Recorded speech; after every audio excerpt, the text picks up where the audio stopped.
شاید تا به حال داستان‌های شگفت‌انگیز زیادی از اساتید معنوی، پیامبران، عارفان و انسان‌های غیرعادی شنیده باشید. داستان‌هایی که مشابه سفر قهرمانی در روانشناسی و اسطوره‌شناسیه که در اون کسی که برای انجام مأموریتی بزرگ فراخوانده میشه، سفری طولانی پر از چالش و سختی‌ها رو طی میکنه که گوهر وجودیش آشکار بشه و به ایمانی خاص و نیروهای معنوی برسه تا به یک قهرمان تبدیل بشه. بعد از طی این سفر قهرمانی، اونها کرامات و توانایی‌های خارق‌العاده رو کسب میکنن و زمین از آوازه اونها پر میشه. از عرفان‌ها و علوم معنوی شرق تا دانش معنوی در میان سرخپوستان آمریکا، شاید اشتراکات بسیاری رو بشه در مورد این افراد پیدا کرد. اشتراکات اونها در پیدا کردن معنایی گسترده تر و تجربه زندگی در پس اتفاقات روزمره است. راه و روشی رازآلود که انسان‌های بسیار کمی موفق به طی کردن اون شدن و هر که این راه رو طی کرده زندگی غیرعادی و عجیبی رو تجربه کرده. اما بالاترین حقیقتی که یک انسان میتونه در زندگیش به اون برسه چیه؟ تو این مستند از کسی حرف میزنیم که به حقیقتی ناب رسیده بود، حقیقتی غیر قابل افشا و بیان که باعث شد سرش رو در این راه از دست بده. قصد داریم به یکی از معروفترین عارفان و اساتید معنوی بپردازیم، شخصی که از ایران برخاسته اما آوازه حکمت‌ها و دانش عجیب او تمام جهان رو فرا گرفته.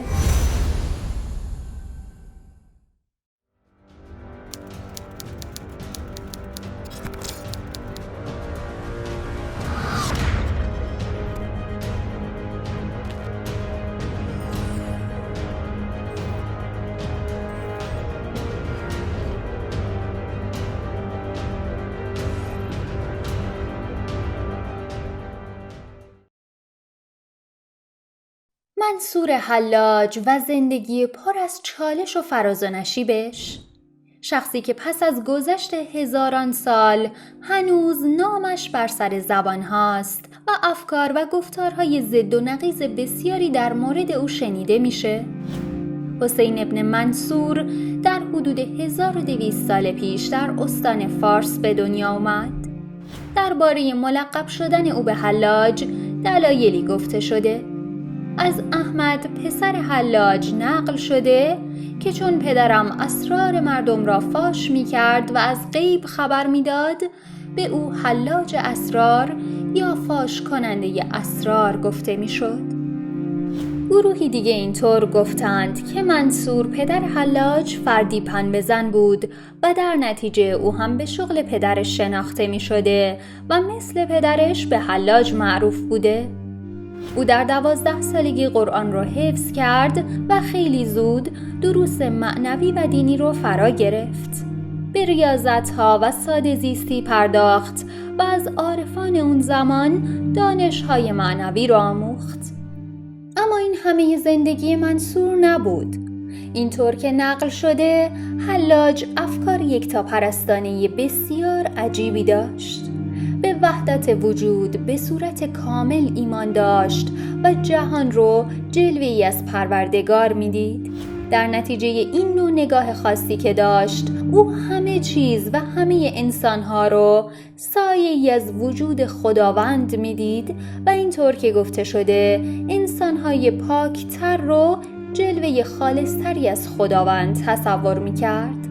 به دلیل این افکارش طولی نکشید که در میان عارفان اسلامی و اهل تصوف مشهور شد. اما علمای اون زمان او رو طرد کرده و به او هشدار دادند که این افکار در نهایت برای او گران تمام میشه و ممکنه که جانش رو به خاطر این حرفها از دست بده. پس از این تهدیدهای راه و بیراه، حلاج تصمیم گرفت مدتی به سفر بره و به راهنمایی و هدایت مردم علاقمند بپردازه. او در سفرهایی که به چین، هند و نقاط مختلف ایران داشت، بسیاری را مجذوب و شیفته افکار عرفانی خودش کرد. او همچنان در صحبتاش ادعا می کرد که حق و با ذات خداوند یگانه است. به همون میزانی که این افکار منصور باعث جذب مردمان در سراسر آسیا می شد، به همون اندازه خشم و نفرت اکثر علمای بغداد برانگیخته شده بود. اونها علیه او توطئه هایی کردند و او رو به جادوگری و کفر محکوم کردند. اما دلیل اونها چی بود؟ گفته شده که بسیاری از پیروان منصور گزارش هایی از اعمال و کارهای عجیب او داده بودند و این گزارش ها به علمای وقت رسیده بود. اونها ادعا می کردند که حلاج در کوچه و بازار راه میره و هر که از او درخواست میکنه منصور رازهای سری و غیبی زندگی اون فرد رو بهش میگه. همین کارهای عجیب و ادعای یگانگی با ذات حق باعث شد که خلیفه عباسی به تحریک عالمان و صوفیان اون زمان حلاج رو به زندان بندازه و او رو سالها تحت مراقبت خودش قرار بده. گفته میشه که او 8 سال در زندان بود و در اون سالها مریدان بسیاری رو در میان زندانیان پیدا کرد. اونها ادعا می‌کردند که حلاج معجزات و کرامات بسیاری رو در زندان بهشون نشون داده. نقل شده که روزی یکی از دشمنان حلاج به کنایه از او پرسید: ادعای پیامبری می‌کنی؟ حلاج در پاسخ گفت: وای بر تو که قدر مرا بسیار کم کردی. من ادعای خدایی می‌کنم و تو پیامبری می‌گویی.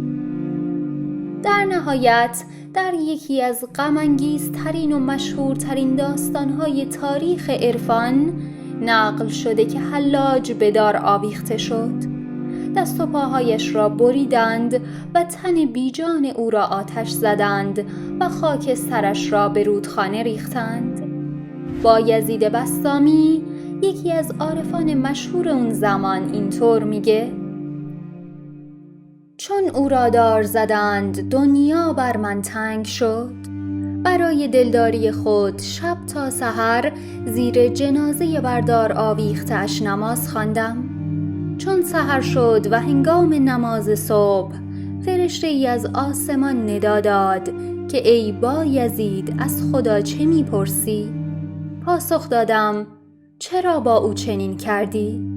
پاسخ آمد: او را سری از اسرار خود بازگو کردیم، تاب نیاورد و فاش کرد.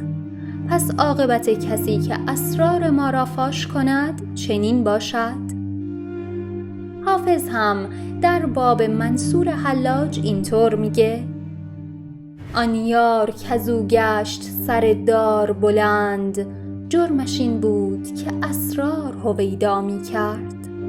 در اون روز جسم زمینی منصور حلاج رو آتش زدن، اما او برای هزاران سال در ادبیات و عرفان نه تنها در ایران بلکه در تمام جهان زنده موند.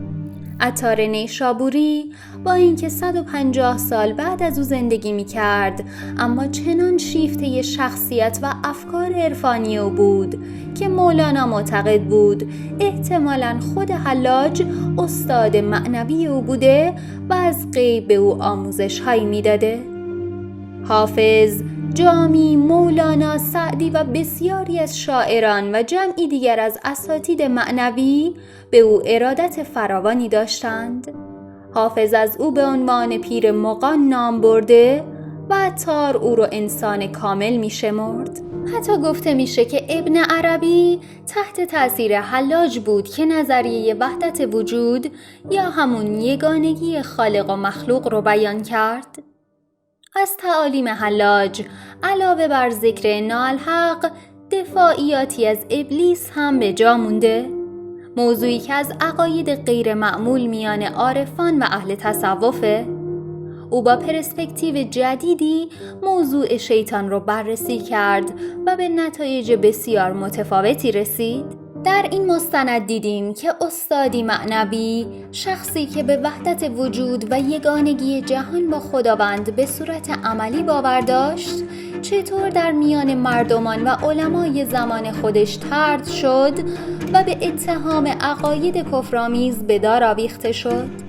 داری که خود حلاج اون رو سرانجام عشق مینامید. اگه تمایل دارید که در مستندهای بعدی از نظریات عرفانی و فلسفی مثل وحدت وجود صحبت کنیم، لطفاً برای ما در بخش کامنت ها بنویسید.